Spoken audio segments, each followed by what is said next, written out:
আজকে জ্বালানি তেলের অভাব, যখন এই সমালোচনা যারা করেছিল, এই বিএনপি এরাই তো করেছে, কত কথা বলেছে, জামাত বলেছে। তা এখন পাইপলাইনে কেন তেল আনলাম ভারত থেকে? ওই পাইপলাইনে নাকি আমি তেল গ্যাস সব দিয়ে দেব। এখন হাড়ে হাড়ে টের পাচ্ছে না আমি কি তেল এনেছিলাম না তেলটা দিয়ে দিয়েছি। এখন ওই তেলের উপরই তো ভরসা।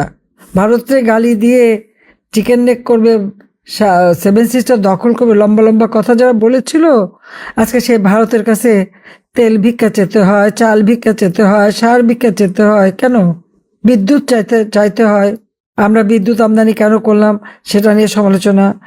আমি পাইপলাইনে তেল কেন আনলাম সমালোচনা। পার্বতীপুর ডিপো পর্যন্ত পাইপলাইনে তেল আসে, নতুন প্রজেক্ট নিলাম নাটোর ডিপো পর্যন্ত যেন তেল আসে। নাটোর ডিপো পর্যন্ত যে প্রজেক্ট, সেই প্রজেক্ট ইউনূস এসেই বন্ধ করে দিল। ওই বাটপার যে বন্ধ করে দিল, এখন তেলের যে অভাব, এটা কি এখন কি করবে? আজকে যদি এই কাজটা শেষ হতো তাহলে এই অভাব তো থাকতো না, এই অভাবটা তো চলে যেত।